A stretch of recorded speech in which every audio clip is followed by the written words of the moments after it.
गर्म ससुराल का ठंडा एसी। आज की कहानी एक संयुक्त परिवार की है, जिसमें सास, ससुर, ननद के अलावा देवरानी जेठानी भी है।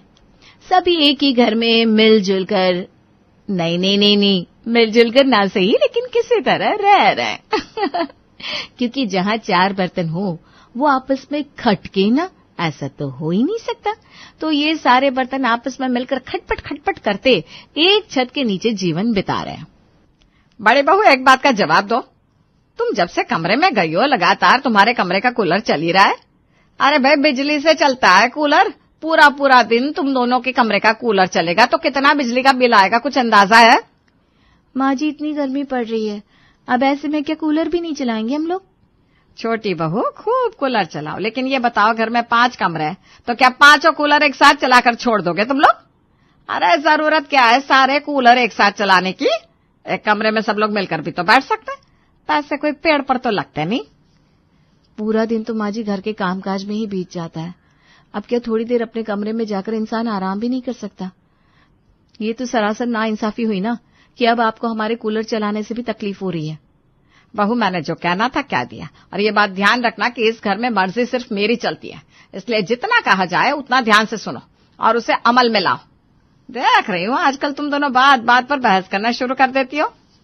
चल छोटी, इस घर में अंधा कानून चल रहा है, हम दोनों की बात सुनने वाला यहाँ कोई है ही नहीं।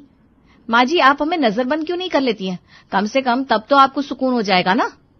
नहीं भाभी, जो बात गलत है वो गलत है।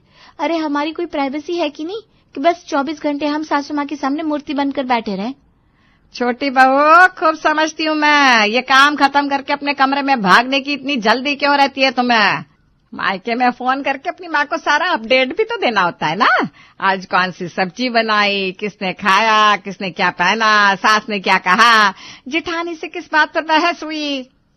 माँ जी, तो ये बात है, सीधे सीधे कहिए ना, आपको हमारे मायके में फोन करने से तकलीफ है, इसीलिए ये तुगलकी फरमान जारी कर रही हैं आप हमारे ऊपर।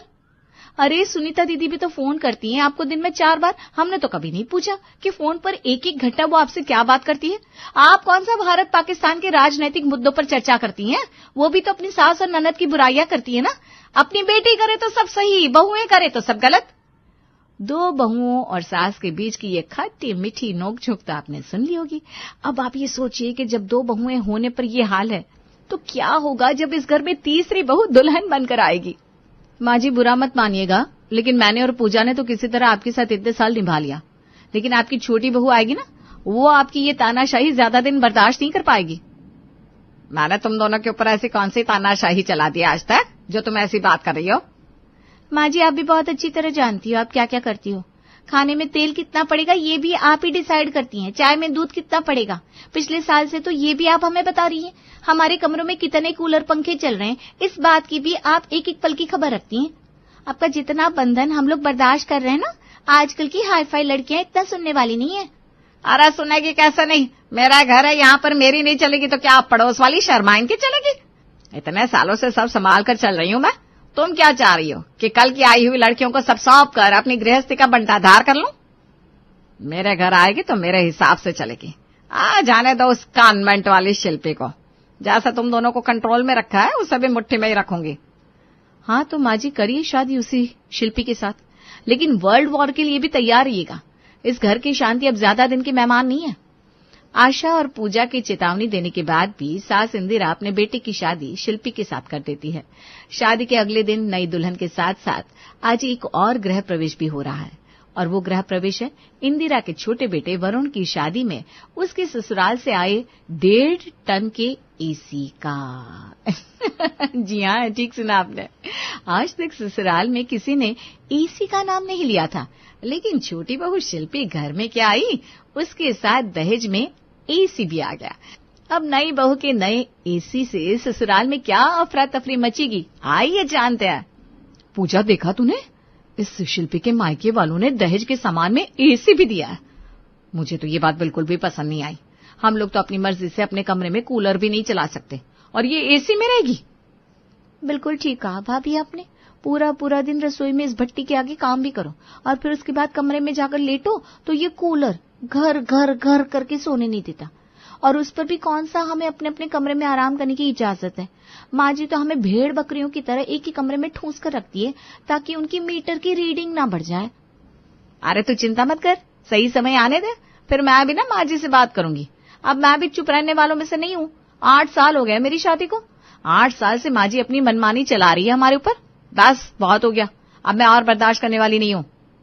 अब कर भी क्या सकते हैं भाभी, उसके मायके वालों ने सौगात भेजी है, उसमें हमारा तो कोई जोर है भी नहीं।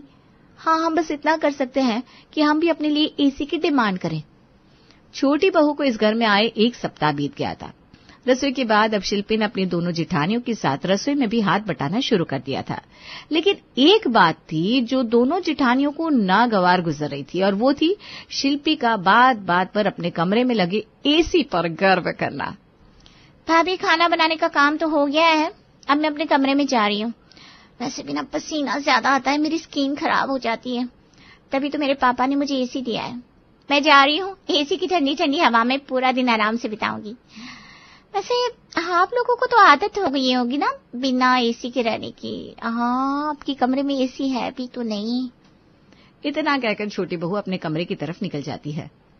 भाभी, आपको ऐसा नहीं लगा जैसे ये महारानी हमें एसी ना होने का ताना मार कर गई है? और सबसे बड़ी बात तो ये है, अब माँ जी को मीटर का बिल बढ़ता नहीं दिख रहा। भाभी, आप तो बहुत बड़ी बड़ी बातें कर रही थी, आप माँ जी की मनमानी बर्दाश्त नहीं करेंगी, लेकिन देख रही हूँ आप भी अब हालात से समझौता करना सीख गई हैं। अरे समझौता करें मेरी जूती, मैं तो बस अभी तक इसीलिए चुप थी कि इस शिल्पी को ये ना लगे कि उसके आते ही हम लोगों ने घर में कलेश करना शुरू कर दिया। लेकिन तूने बिल्कुल ठीक कहा, अगर हम दोनों को अपने कमरे में कूलर चलाने की इजाजत नहीं है तो ये किस खेत की मूली है। मैं आज ही माँ जी से बात करती हूँ।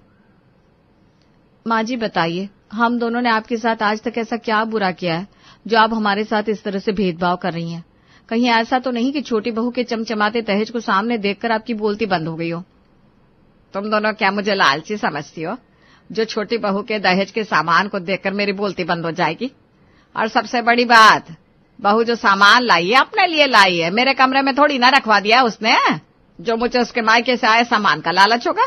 तुम मुद्दे की बात करो, जो कहना चाहती हो साफ साफ कहो। तो सीधी बात यह है माँ जी कि हम दोनों की तो कमरे में पंखा, कूलर और बल्ब जलने पर भी मीटर की रीडिंग बढ़ जाया करती है। आपकी ये छोटी बहू पूरा पूरा दिन एसी चलाती रहती है, उससे आपको कोई तकलीफ नहीं है? अगर हम दोनों देवरानी जिठानी पूरा दिन एक कमरे में बिताते हैं तो उसे अलग कमरे में आराम करने की इजाजत कैसे दी आपने? आप आज बात करिए, वरना कल से हम दोनों भी अपने अपने कमरों में ही आराम करेंगे। अरे तो ठहर जा, मैं अभी आती हूँ। छोटी बहू को कान खींचकर इस घर के नियम कानून समझा देती हूँ।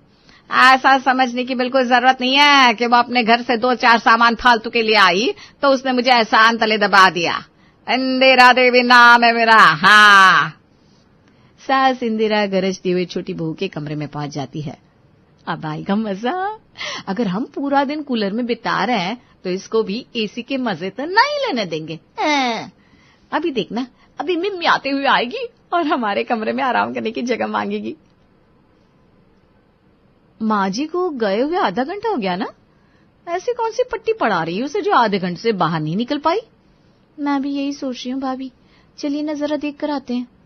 दोनों देवरानी जेठानी जब शिल्पी के कमरे में पहुंचती है तो वहां का नजारा देखकर उनकी आंखें खुली रह जाती है। शिल्पी के कमरे में रखे हुए डबल बेड पर एक तरफ शिल्पी आंखें बंद करके लेटी हुई थी, दूसरी तरफ उसकी सास खर्राटे भर रही थी।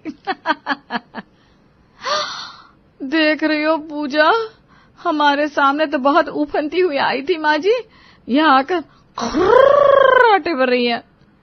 अरे माँ जी उठिए, अपने कमरे से यहाँ तक पहुंचते पहुंचते भूल गई कि किस लिए आई थी कमरे में। क्या बताऊं, आई तो थी इस कमरे में शिल्पी को समझाने, लेकिन इसके कमरे का ठंडा ठंडा मौसम देखकर मुझे ना जोरों की नींद आ गई।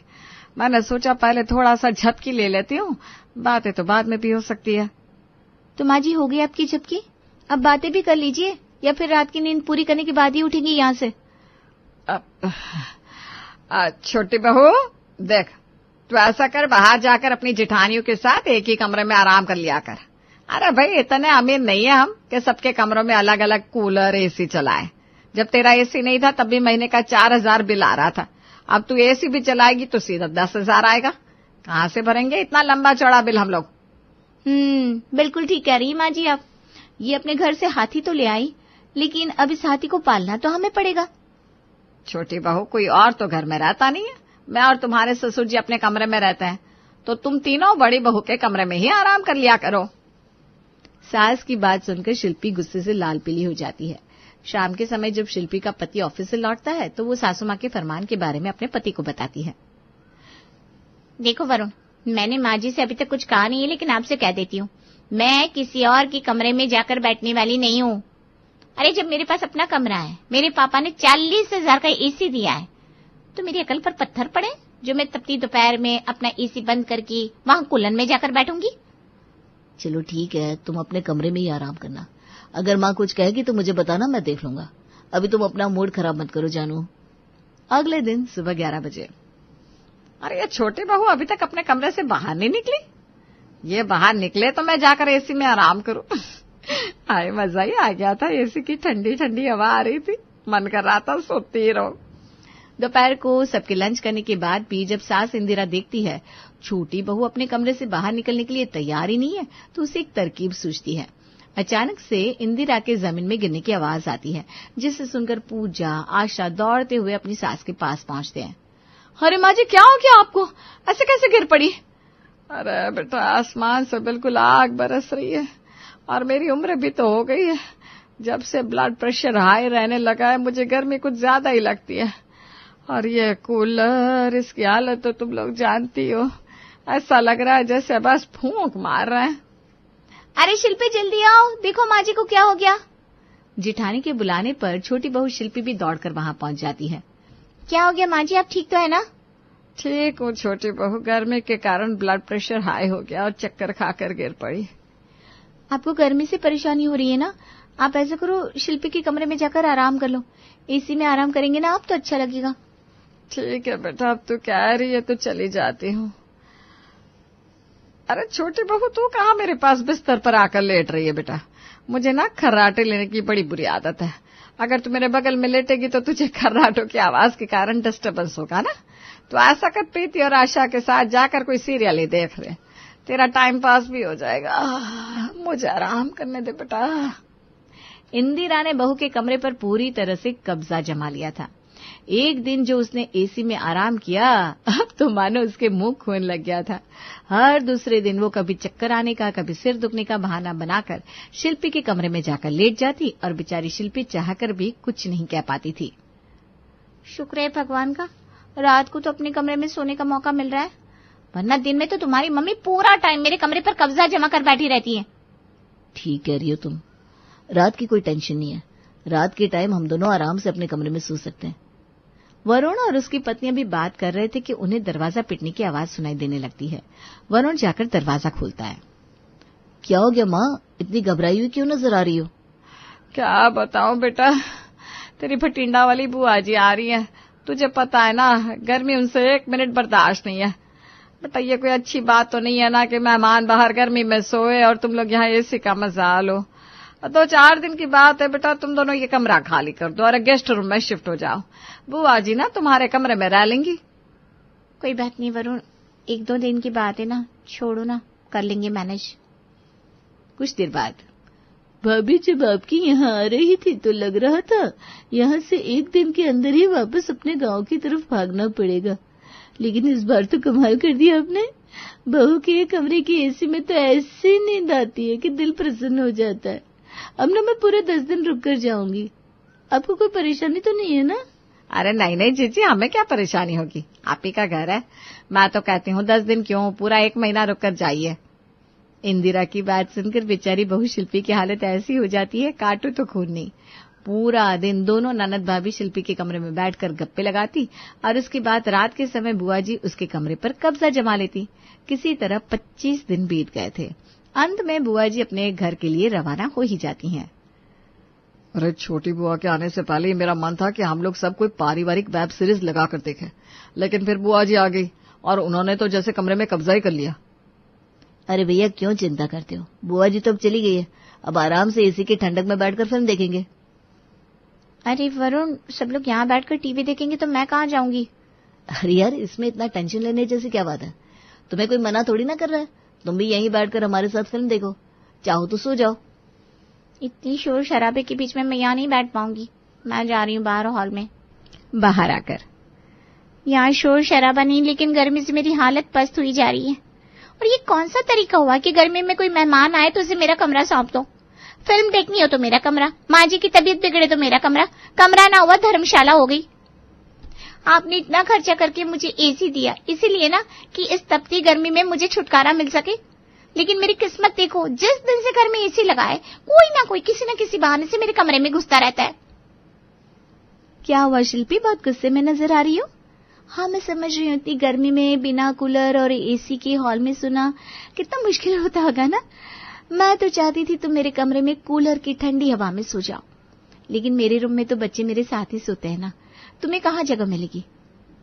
इतनी गर्मी में बिना कूलर या एसी के पूरा दिन बिताना कोई आसान काम नहीं है। अब तो मुझे ऐसा लग रहा है कि एसी नहीं, मुसीबत लेकर आई हूँ मैं अपने मायके से। अफसोस जताने के बाद दोनों जेठानियों ने बारी बारी से अपना अपना कमरा बंद कर लिया और शिल्पी अकेले हॉल में पंखे की गर्म हवा के नीचे लेटी हुई अपनी किस्मत को कोस रही थी। माँ जी, मैं सोच रही थी अपने कमरे का एसी निकलवाकर वहां पर कूलर लगवा दूं, कम से कम बिल लिमिट में तो आएगा, बहुत बिल आ जाता होगा ना। और वैसे भी आप सब लोगों के कमरे में तो एसी है ही नहीं, मैं अकेले एसी में सोऊं तो मुझे अच्छा नहीं लगता। वरुण, कमरे का एसी बाहर हॉल में लगा देते हैं, और हमारे कमरे का टीवी भी। जिसे भी टीवी देखना हो, मेहमानों को आराम करवाना हो या फिर तबीयत खराब हो तो वो हॉल में एसी की ठंडी हवा में आराम कर सकता है। हम तो अपने कमरे में कूलर से ही गुजारा कर लेंगे, कम से कम अपने कमरे में सोने को तो मिलेगा। सीने पर पत्थर रखकर बेचारी छोटी बहू शिल्पी मायके से आए हुए एसी को पूरे परिवार के इस्तेमाल के लिए हॉल में लगवा देती है और खुद कूलर की हवा में सोना स्वीकार कर लेती है। मालती देवी अपने बड़े बेटे राजबीर और छोटे बेटे मोहित के संग हंसी खुशी शांति से जीवन जी रही थी। उनके पति का देहांत काफी पहले हो चुका था और उनके गुजर जाने के बाद दोनों बेटे ही मालती देवी का अच्छे से ध्यान रखते थे। राजबीर और मोहित अलग अलग ऑफिस में काम करते थे और दोनों अपनी नौकरी से बहुत खुश थे। सब कुछ अच्छे से चल रहा था, पर घर में मालती देवी पूरा दिन अकेले रहती थी और अकेले उनका जरा भी मन नहीं लगता था। शाम से ही दरवाजे पर टकटकी लगाए अपने बेटों के आने का इंतजार करती रहती। एक दिन जब मालती देवी घर में अकेले बैठी थी, तभी पड़ोस वाली कमला मौसी उनसे मिलने आती है। अरे कोई है क्या घर में? अरे कौन होगा, मैं ही बुढ़िया बैठी हूँ अकेले। अरे कब तक ऐसे अकेले दिन गुजारोगी? कुछ सोचा है आगे क्या करना है? क्या मतलब? मतलब ये कि बेटों की शादी करनी है या ऐसे ही बुढ़ापा निकालना है? अरे मैं बुढ़िया कहाँ लड़की ढूंढूं? तेरी नजर में कोई है तो तू ही बता दे। नजर में तो है और इसीलिए तो मैं आई हूँ। ये देख फोटो, इसका नाम है गौरी, बड़ी ही अच्छी लड़की है, घरेलू है और खूब कामकाजी। तू कहे तो तेरे राजबीर की बात चलाऊं? लड़की तो वाकई में बड़ी सुंदर है। एक बार मैं राजबीर को ये फोटो दिखा दूंगी, फिर तुझे कल बताती हूँ। हाँ हाँ कोई ना, आराम से दिखा देना और मुझे कल बता देना। रात को जब राजबीर और मोहित घर आते हैं तो खाना खाने के बाद मालती देवी गौरी की फोटो राजबीर को दिखाती है और उससे शादी की बात करती है। देख बेटा, लड़की तो बहुत अच्छी है। कमला मौसी ने रिश्ता बताया है तो वह ऐसा वैसा रिश्ता तो कभी बताएगी नहीं। माँ आप देख लो ना, जैसा आपको ठीक लगे। अरे लड़की तो सुंदर है माँ, अब जल्दी से भैया की शादी करवाओ, तभी तो मेरा नंबर लगेगा। अच्छा, तुझे बड़ी जल्दी है शादी की, तो तू ही क्यों नहीं कर लेता? अरे भैया इतनी भी जल्दी नहीं मुझे, पहले आप करो फिर आपके बाद मैं भी कर लूंगा, है ना माँ? हाँ हाँ, और क्या। तेरी शादी के बाद मैं ज्यादा टाइम नहीं रुकूंगी और जल्दी ही तेरी भी शादी करवा दूंगी। कुछ समय बाद राजबीर की शादी गौरी से हो जाती है। गौरी सच में बड़ी ही सुंदर और कामकाजी होती है। वो शादी के बाद अकेले पूरा घर संभाल लेती है। गौरी के मायके में उनके घर के सामने एक खूब बड़ा पार्क होता है, पर ससुराल में चारों तरफ मकान ही मकान होते हैं। एक दिन गौरी बालकनी में राजबीर के साथ खड़ी बातें कर रही थी। तुम्हारा मन यहाँ लग तो गया ना? हाँ मन तो लग गया, बस यहाँ ना बिल्कुल हरियाली नहीं है, मैं वही मिस करती हूँ बहुत। ओहो, पर इसका तो हमारे पास कोई तरीका ही नहीं है। अब तो लगता है गार्डन वाला घर लेना पड़ेगा। नहीं नहीं, यही ठीक है। राजवीर को ये बात खटकती रहती है कि उसकी बीवी की वो एक इच्छा पूरी नहीं कर सकता। अगले दिन जब राजवीर ऑफिस से घर आ रहा था तो रास्ते में उसे एक पेड़ पौधे बेचने वाला दिखता है। उसे देखकर राजवीर को गौरी का ख्याल आता है। अरे क्यों ना मैं ये सुंदर सुंदर फूल वाले पौधे ही खरीद लूं। गौरी बड़ी खुश हो जाएगी। राजवीर 2-3 पौधे खरीद लेता है और घर ले जाता है। जब गौरी दरवाजा खोलती है तो फूल वाले पौधे देखकर चौंक भी जाती है और खुश भी होती है। अरे ये क्या? आज मैंने बहुत सोचा और फिर मुझे एक पौधे वाला दिख गया और मेरे दिमाग में ये ख्याल आया कि अगर हम गार्डन या घर नहीं खरीद सकते तो क्या हुआ, हम अपनी बालकनी में गार्डन तो बना ही सकते हैं ना। अरे हाँ, ये तो मैंने सोचा ही नहीं। मैं कल ही बालकनी में पड़ा बेकार का सामान हटा देती हूँ और वहाँ सुंदर सुंदर पेड़ पौधे लगाऊंगी। बस फिर अगले दिन राजवीर और मोहित के ऑफिस जाने के बाद गौरी घर का सारा काम खत्म करके बालकनी को अच्छे से साफ कर देती है। उसके बाद इतने सारे गमले वहां लगा देती है कि बालकनी पूरा बगीचा बन जाती है। वो उसमें फूल, सब्जी और बड़े ही सुंदर पौधे लगाती है। गौरी को अपना बगीचा इतना अच्छा लगता है कि वो अक्सर अपना वक्त वहीं बिताती। वो बगीचे का अच्छे से ध्यान भी रखती है। एक दिन गौरी अपनी सास के साथ उस बगीचे में खड़ी बातें कर रही थी। बगीचा तो तूने खूब सजाया है, कितने सुंदर सुंदर फूल लग रहा है और इसमें तो टमाटर भी आ गया। वो देखो माँ जी, बैंगन, धनिया और भिंडी भी लग रहा है। और आप ये देख रही हो ना, इसमें अब छोटे छोटे संतरे लगने वाले हैं। अरे वाह, तूने तो यहाँ बहुत कुछ लगा दिया। बढ़िया है, बढ़िया। कभी कभी मैं सोचती हूँ बस जैसी तू है ना वैसी ही मेरे मोहित के लिए भी कोई लड़की मिल जाए, फिर तुम दोनों मिलकर घर संभालो और मैं बेफिक्र हो जाऊं। अरे तो कमला मौसी को ही बोलो ना, उन्होंने ही तो हमारी शादी करवाई थी। वो मोहित भैया के लिए जरूर कोई बढ़िया रिश्ता बता देंगी। हाँ, ये तूने अच्छा याद दिलाया, मैं कल ही उससे बात करती हूँ। अगले ही दिन मालती देवी कमला के पास जाती है और मोहित की शादी की बात करती है। कमला मौसी रोहित के लिए 2-3 रिश्ते बताती है, जिसमें से एक लड़की सबको बहुत पसंद आती है। जल्दी उनके रिश्ते की बात चलती है और फिर कुछ ही समय बाद उनकी शादी भी हो जाती है। मोहित की पत्नी नीरू कुछ ही दिनों में घर में घुल मिल जाती है। मालती देवी की अब दोनों बेटों की शादी हो चुकी थी और सब सुख शांति से चल रहा था। एक दिन नीरू बालकनी में खड़ी थी क्योंकि उसका कोई पार्सल आने वाला था। वो नीचे झांकने की कोशिश करती है पर पेड़ पौधों की वजह से उसे कुछ दिखाई नहीं दे रहा था। ये क्या मुसीबत है, घर को बगीचा बना दिया है। ये कोई जगह है क्या इतने पेड़ पौधे लगाने की? अब कोई नीचे दिखाई भी नहीं दे रहा। लगता है नीचे ही जाकर देखना पड़ेगा। नीरू को नीचे जाना पड़ता है। नीचे से वो जब पार्सल लेकर आती है तो आते ही गौरी को कहती है, अरे भाभी, आपने ये इतने सारे पेड़ पौधे घर में क्यों लगा रखे हैं? अरे वो मुझे ना पेड़ पौधे और हरियाली बहुत पसंद है। हाँ तो आप पार्क जाया करो ना, घर को पार्क बनाने की क्या जरूरत है? मेरे पेड़ पौधे से तुम्हें क्या दिक्कत है नीरू? दिक्कत तो होगी ना भाभी, ऊपर से झांको तो नीचे कोई दिखता ही नहीं। मुझे पार्सल के लिए नीचे जाना पड़ा और इतनी देर इंतजार भी करना पड़ा। अरे तो एड्रेस समझा देती ना, वो ऊपर आकर दे जाता। उससे एड्रेस मिल नहीं रहा था, तभी तो जाना पड़ा। और बस बात इतनी सी नहीं है, और भी दिक्कत है। आप ये पेड़ पौधे यहाँ से हटा दो। अरे क्या दिक्कत है? आज तक तो किसी को दिक्कत नहीं हुई। मेरा एक ही शौक है और मुझे अपने बगीचे से बहुत प्यार है। मैं यहाँ से एक गमला भी नहीं हटाऊंगी। इतना कहकर गौरी वहां से चली जाती है। नीरू को बड़ा ही गुस्सा आता है। ऐसे कैसे नहीं हटाओगी गमले? हटाने तो पड़ेंगे ही। अगले दिन नीरू अपनी सास के साथ बैठी थी और उनसे बातें कर रही थी। माँ जी, मेरे कमरे में इतना ज्यादा सामान हो गया है कि कमरा बिल्कुल खचाखच भर गया है। अरे तो जो किसी काम का नहीं है उसे बाहर निकाल दे। ठीक है माँ जी, मैं कल ही निकालती हूँ। अब नीरू अगले ही दिन अपने कमरे की सफाई में लग जाती है और सारा फालतू सामान बाहर निकाल देती है। उसमें कुछ फालतू कपड़ों की पोटली, एक स्टूल, एक अलमारी और 2-4 और भी सामान थे। नीरू वो सब सामान बालकनी में ले जाकर रख देती है। थोड़ी देर बाद जब गौरी पौधों को पानी देने आती है तो वहां पड़े फालतू सामान को देखकर बड़ी गुस्सा होती है। माँ जी, ये सब फालतू का सामान यहाँ किसने रखा है?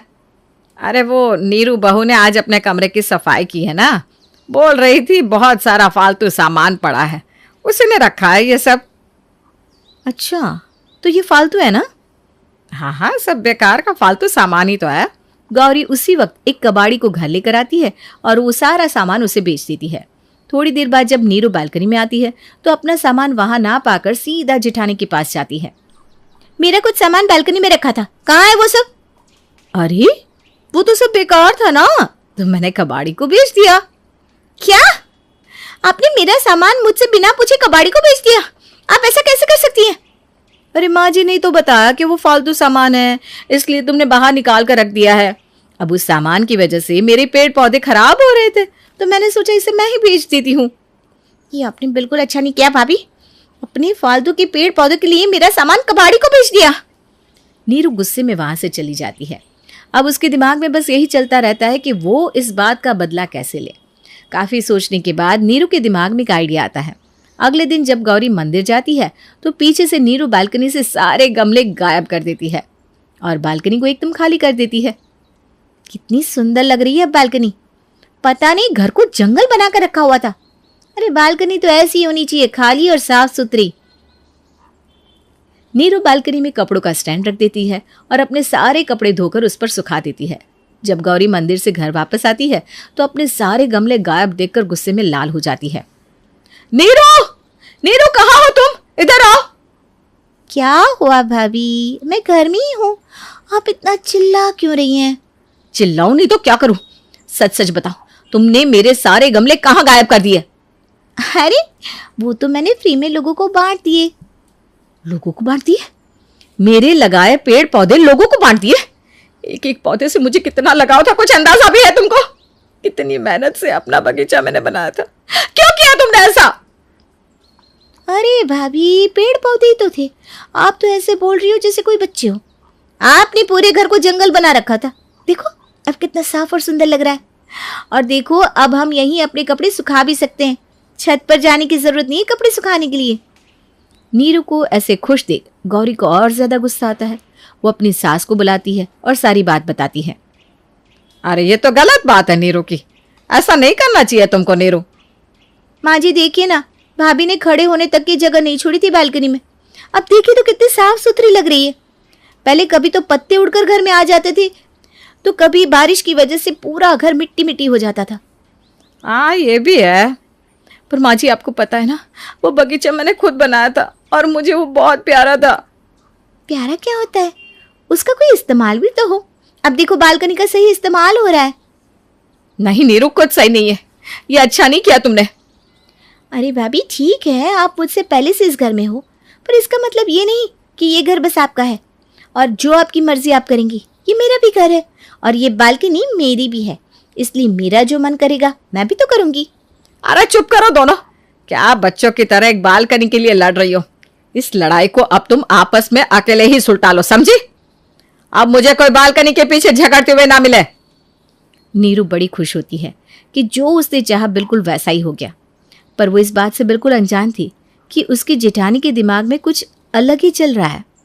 गौरी पूरा दिन अपने पौधों को याद करती रहती, उसे उनसे अपने बच्चों की तरह लगाव था और वो पूरा दिन दुखी रहती है। उसे जितना दुख होता है उतना ही नीरू पर गुस्सा भी आ रहा होता है। मैं इसे ऐसे नहीं छोड़ने वाली, इसने मेरा पूरा बगीचा उजाड़ दिया, मैं इसका बदला तो जरूर लूंगी, पर मैं ऐसा क्या करूं कि इसको भी वैसी ही तकलीफ हो जैसे मुझे हो रही है। गौरी बालकनी में जाकर अपने पौधों को याद करने लगती है। वहां स्टैंड पर उसे नीरू के कपड़े सूख रहे दिखते हैं। कपड़ों को देखकर गौरी को और गुस्सा चढ़ता है। मेरे पौधों को फेंक कर कैसे अपने कपड़े सुखा रही है। एक काम करती हूँ, इसके सारे कपड़े नीचे गली में फेंक देती हूँ।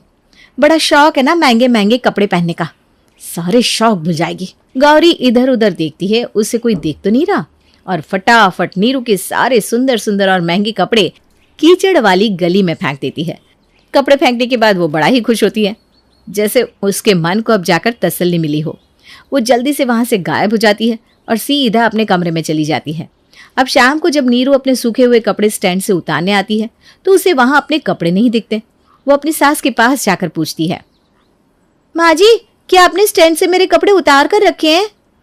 नहीं तो मैं क्यों उतारूंगी, देख कहीं बड़ी बहू ने रख दिए होंगे। वो और मेरा काम करे, हो ही नहीं सकता।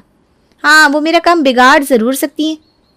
नीरू पूरे घर में अपने कपड़े ढूंढती है पर उसे अपने कपड़े कहीं भी नहीं मिलते। वो गौरी से भी जाकर पूछती है पर गौरी भी उसे ठीक से जवाब नहीं देती। बेचारी नीरू अपने कपड़े खोने का दुख मना ही रही थी कि तभी मोहित ऑफिस से घर आता है और उसके हाथ में कीचड़ से सने कपड़े देखकर नीरू वहीं चौंक कर खड़ी हो जाती है। हाय, ये तो मेरे कपड़े हैं। ये नीचे कीचड़ में पड़े थे, मैंने देखा तो मैं ऊपर ले आया। कैसे कपड़े सुखाती हो तुम जो सारे कपड़े नीचे पहुंच गए? अरे मैंने तो अच्छे से चिमटी लगाकर सुखाए थे, ये ऐसे कैसे नीचे पहुंच गए? क्या पता तेज हवा चली हो और ये उड़ गए हो। उड़ नहीं गए, उड़ाए गए हैं। आपने फेंके ना ये मेरे कपड़े नीचे कीचड़ में।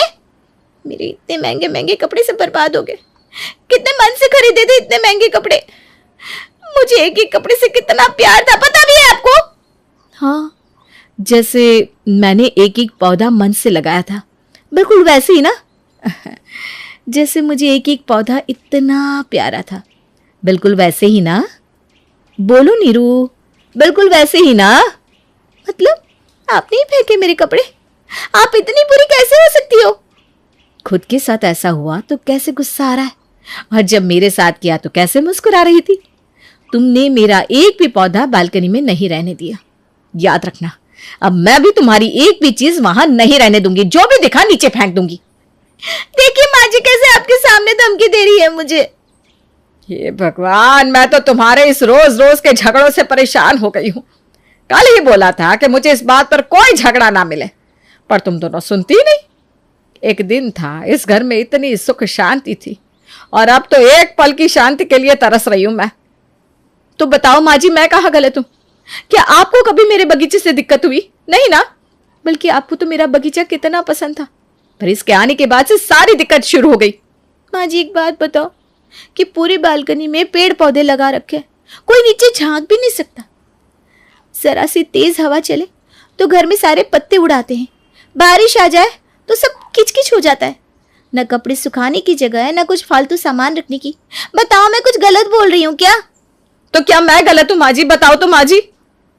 अरे चुप हो जाओ दोनों, एक शब्द मत बोलना। तुम दोनों ही सही हो, पर तुमने जो एक दूसरे के साथ किया वो बहुत गलत है। अब मैं ही इसका फैसला करूंगी कि इस बालकनी में बगीचा बनेगा या कपड़े सूखेंगे। अब तुम दोनों जाओ और मुझे सोचने दो कि मुझे क्या करना है। गौरी और नीरू अपने अपने कमरे में चली जाती हैं। दोनों बस यही सोच रही होती हैं कि आखिर बालकनी किसको मिलेगी। गौरी सोचती है कि बालकनी में बगीचा बनेगा, और नीरू सोचती है कि वो बालकनी को अपने हिसाब से रखेगी। इधर ये दोनों अपना अपना सोच रही होती हैं। उधर उनकी सास को एक ऐसा फैसला लेना होता है जिसमें वो दोनों के साथ न्याय कर सके। काफी सोच विचार के बाद वो फैसला लेती हैं और दोनों बहुओं को बाहर बुलाती है। गौरी, नीरू, दोनों बालकनी में आओ। जी माँ जी। जी माँ जी। मैंने फैसला ले लिया है कि इस बालकनी का क्या करना है। अब जो मेरा फैसला है वही आखिरी फैसला है, इसे चुपचाप तुम दोनों को मानना होगा। जी माँ जी। बालकनी का ये वाला आधा हिस्सा तुम्हारा है गौरी बहू। तुम इसमें पेड़ पौधे लगाओ, सब्जियां लगाओ, जो तुम्हारा मन करे वो लगाओ। और ये वाला आधा हिस्सा तुम्हारा है नीरू बहू। अब तुम इसमें अपने कपड़े सुखाओ या सामान रखो या फिर खाली रखो, वो तुम्हारी इच्छा। मैंने इसीलिए इसमें बीचों बीच ये रस्सी बांध दी है ताकि तुम दोनों अपने अपने हिस्से में रहो और कोई लड़ाई ना हो। समझ गई दोनों या नहीं? जी माँ जी। जी माँ जी। अब आधे हिस्से में गौरी अपना वापस से बगीचा तैयार करती है और आधे हिस्से को नीरू एकदम साफ सुथरा करके खाली रखती है। एक दिन दोनों अपने अपने हिस्से में खड़ी थी। कितना सुंदर है मेरा बगीचा। मेरी बालकनी कितनी साफ सुथरी है, पर तुम ये अपने बगीचे के पत्ते जरा अपनी साइड रखो ना। अरे पत्ते हैं, उड़ गए होंगे। अब क्या हवा भी मेरी मर्जी से चलेगी? तो मेरी पूरी बालकनी में से आधी हड़प कर गई और अब भी शांति नहीं है। हाँ, आप तो जैसे ये दहेज में लेकर आई थी ना। दोनों देवरानी जिठानी फिर से झगड़ने लगती है और ये देखकर मालती देवी अपना सर पकड़ लेती है। हे भगवान, इनका कुछ नहीं हो सकता।